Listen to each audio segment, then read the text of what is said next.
हाथ खड़ा कर देंगे। बहुत कम हाथ खड़ा हुआ, मुझे लगता है डीएसपी साहब को भी खड़ा करना था, क्योंकि वो भी कहीं न कहीं किसी को शिक्षा दे रहे होते हैं। तो बहुत बहुत बधाई। और हर दिन हर पल शिक्षकों के लिए हमारे दिल में सम्मान होता है। समाज का कोई भी व्यक्ति ऐसा नहीं है जिसके जीवन में गुरु नहीं है। या तो जो शिक्षा देने वाले गुरु हैं या आध्यात्मिक गुरु, कोई न कोई गुरु हर व्यक्ति के जीवन में है। आज हम यहाँ खड़े हैं तो हमारे पीछे भी किसी न किसी शिक्षक का हाथ है। शिक्षक के साथ ही, उनके नाम के साथ ही सम्मान, संस्कार, संस्कृति, अनुशासन, ये तमाम जो नैतिक चीजें हैं वो जुड़ी हुई हैं। शिक्षक कहते ही एक बहुत ही अनुशासित व्यक्तित्व का रूप हमारे मन मस्तिष्क में उभर आता है। आप हमारे छोटे बच्चों से लेकर के बड़े तक, जहाँ तक हम रहते हैं, आप हमारे बच्चों का, अपने समाज के हर एक व्यक्तित्व का निर्माण करते हैं। और आप जिस प्रकार के व्यक्तित्व का निर्माण करते हैं उसी प्रकार का हमारे समाज का निर्माण होता है, हमारे देश का निर्माण होता है। अगर शिल्पकार बेहतर हो, मूर्तिकार बेहतर हो, तो मूर्ति खूबसूरत अवश्य बनती है।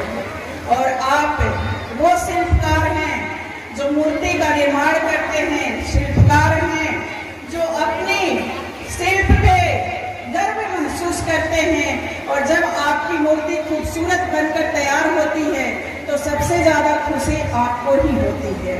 तो मैं चाहती हूँ कि आप अपने लिए एक बार जोरदार तालियां बजाएं।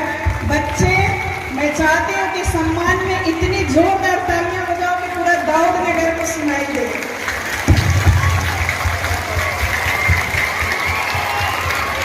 बहुत ही अच्छा ये सम्मान शिक्षकों के लिए हमारे दिल में पुरातन काल से है और भविष्य में भी हमेशा बना रहेगा। जिस संस्कृति में हम रहते हैं उसमें आदर और सम्मान कराना हमेशा सिखाया जाता है। और शिक्षकों के लिए सम्मान की तो कोई बात ही नहीं है, वो हर किसी के दिल में है और जीवन पर्यंत रहता है। चाहे आप किसी पद पे चले जाएं, आप कहीं भी चले जाएं, लेकिन शिक्षक हमेशा योगदान रहते हैं।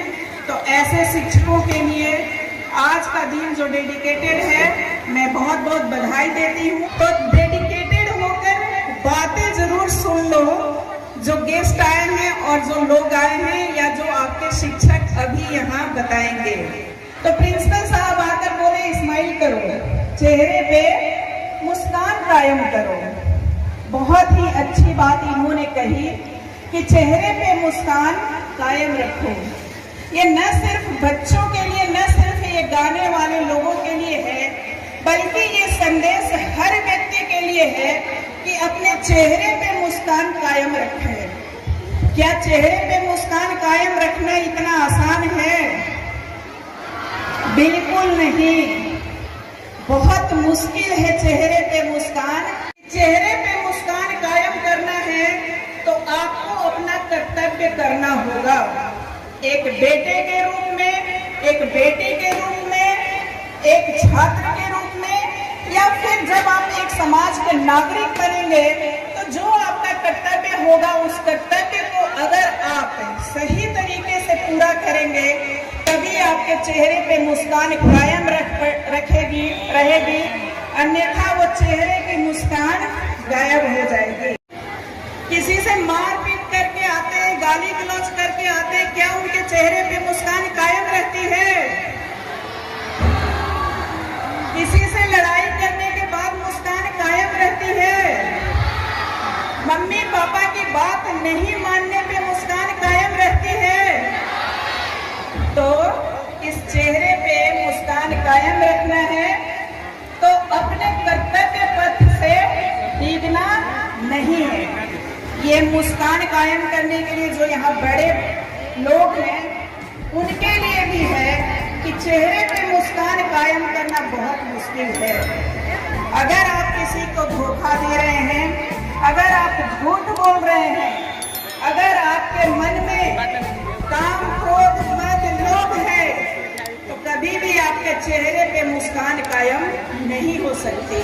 थोड़ी देर के लिए बनावटी चेहरे पे मुस्कान भले ही आ जाए, लेकिन आंतरिक मुस्कान आपकी गायब हो जाएगी। आप बड़े लोग हैं, आप लोग हमेशा देखते होंगे कि जब हम बाहर जाते हैं और वास्तव में लड़ाई झगड़ा किसी से हो जाता है, किसी की चीजें चोरी कर लेते हैं जानबूझकर, या फिर पढ़ाना था मुझे 1 घंटे, बस मैंने ड्यूटी कर दिया, दिल से अपना फर्ज नहीं निभाया, कहीं न कहीं एक बार ये बात जरूर आती है कि मैंने अपने कर्तव्य का निर्वहन सही तरीके से नहीं किया। आप कहीं भी एक समाज में जाते हैं, आपको कोई ड्यूटी दी जाती है, 100% अगर आप दे करके नहीं आते हैं तो कहीं न कहीं आपके दिल में चोट आती है कि मैंने अपना 100% नहीं दिया, और वहीं आपके चेहरे से मुस्कान थोड़ी देर के लिए ही सही तनाव में बदल जाती है। तो ये मुस्कान जो प्रिंसिपल साहब ने कहा वो बहुत बड़ी चीज कहे। उस मुस्कान को आप सभी कायम रखें अपने चेहरे पे, अपने कर्तव्य का निर्वहन करें और बच्चों में ऐसा संस्कार डालें, ऐसी नैतिकता डालें कि आपके बच्चों का भविष्य उज्जवल हो, एक वो बेहतर नागरिक बन सके। भौतिकतावादी जीवन में भौतिक रूप से तो आगे बढ़ जा रहे हैं, लेकिन कहीं न कहीं नैतिक रूप से पीछे रह जा रहे हैं, जिसके कारण हमारे समाज में असामाजिकता बढ़ रही है। तो मैं उम्मीद करती हूँ कि ये असामाजिक तत्वों से निपटारा पाने के लिए भी आप लोगों को, अपने बच्चों को तैयार करें, उन्हें बताएं कि किन किन चीज़ों से हमें दूर रहना है और कैसे एक खूबसूरत व्यक्तित्व का, एक महत्वपूर्ण व्यक्तित्व का निर्माण करना है। आप मेरे 3 आइडियल लोग हैं, स्वामी विवेकानंद, APJ अब्दुल कलाम और लाल बहादुर शास्त्री। इन तीनों से मेरे जीवन को बहुत प्रेरणा मिली है और हर विषम परिस्थिति से लड़ने की क्षमता इनके जीवन ने मुझे दिया है। तो ऐसे व्यक्तित्व का निर्माण आप बच्चों का करेंगे, मुझे उम्मीद है, और आप बेहतर कर रहे हैं, आपके लिए शुभकामनाएं हैं। इससे ज़्यादा जरूरी है एक इंसान के रूप में, मानवीय गुणों से युक्त एक नागरिक के रूप में अपनी पहचान बनाना। वो पहचान जो आपकी बनेगी वो लाखों में सभी लोगों को याद रखेगा।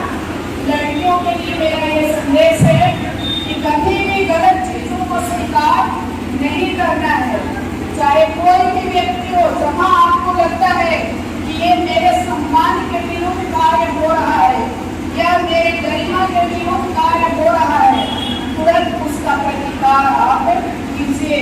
खामोश नहीं रहना है।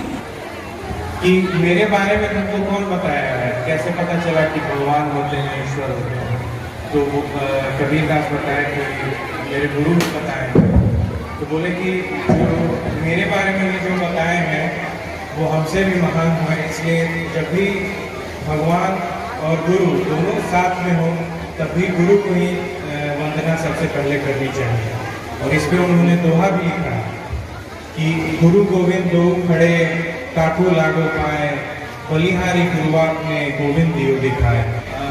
गुरु को ही सम्मान देना सबसे उचित होता है और यही टीचर्स डे में ये चीज़ हम लोग को सीखना चाहिए। और बाद में फिर कभी हमको मौका मिलता है तो आप लोगों से पढ़ाई लिखाई की बातें और चीज़ें करें।